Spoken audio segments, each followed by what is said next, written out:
चाहती हो तो कि बैठ जाओ। अब ओके, आप बैठे।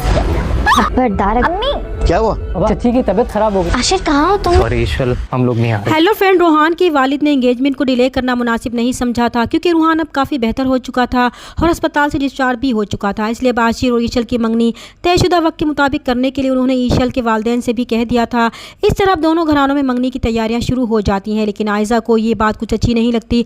वो तो फिलहाल इस मंगनी को मजीद रुकवाना चाहती थी। बज़ाहिर अच्छाई का ड्रामा करने वाली आयजा अंदर से कितनी हासिद है वो सब नहीं जानते कि वो सिर्फ अपनी अहमियत करवाने और इस घर के लोगों को अपनी मुट्ठी में करने के लिए सबका ख्याल रखने का दिखावा करती है और अपनी इसी हैसियत को वाजे करने के लिए वो जानबूझकर ईशल को डिग्रेड करने की कोशिश करती है। इसीलिए जब ईशल और आशिर अपनी मंगनी की शॉपिंग के लिए जाते हैं तो यहाँ पर भी आयजा बड़ी भाभी बनते हुए आशिर के साथ ईशल को उसके घर से पिक करने जाती है। तो जैसे ही आशिर ईशल के बैठने के लिए गाड़ी का फ्रंट डोर खोलता है तो आयजा जानबूझकर अपनी अहमियत बढ़ाने के लिए खुद बैठ जाती है और बड़ी चालाकी से आशिर को थैंक यू बोलती है और ईशल से कहती है कि अगर वो चाहे तो आगे बैठ सकती है। तो आशिर बेचारा अपना सा मुँह लेकर रह जाता।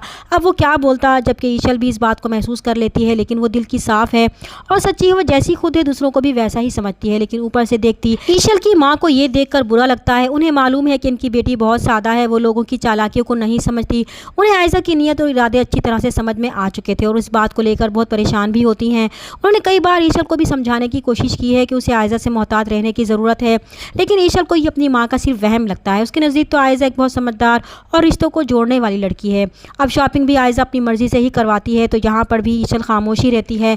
दूसरी तरफ अनाया आयशान के नाराज़ होने पर उसे मनाने के लिए बाहर मिलती है ताकि उससे अपनी आपी के रवैये के लिए माफ़ी मांग सके। तभी उनकी बदकिस्मती कि आयजा उन्हें देख लेती और किसी काम का बहाना बनाकर आशिर और ईशल को शॉपिंग का कहकर खुद अनाया और ईशान को रंगे हाथों पकड़ती है और यहाँ पर वो गुस्से में ईशान के मुँह पर काफ़ी भी फेंकती है और उसे वार्न करती है कि वो आइंदा अनाया के आसपास भी दिखाई दिया तो वो सोच भी नहीं सकता कि इसके साथ कितना बुरा होगा। इस वक्त तो शायान खामोश रहेगा, लेकिन वो ठान चुका है कि अब तो अपनी बेइज्जती का बदला अनाया की इज्जत ख़राब करके ही लेगा। तभी वो अनाया को अपने फार्म पर आने के लिए मना चुका था।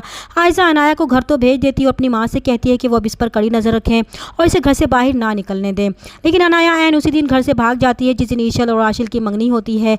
अनाया के घर से भाग जाने पर अनाया की माँ ये सदमा बर्दाश्त नहीं कर पाती, उनकी तबीयत ख़राब हो जाती है।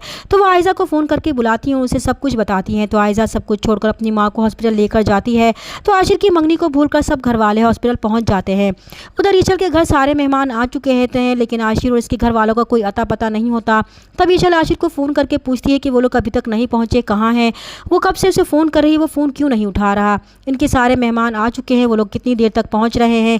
तब आशिर उसे जवाब देता है कि वो लोग अब नहीं आ रहे क्योंकि उनकी चची की तबीयत काफ़ी ख़राब है और वो लोग इस वक्त हॉस्पिटल में है। तो ये सुनकर ईशल के पैरों तले से ही ज़मीन निकल जाती है।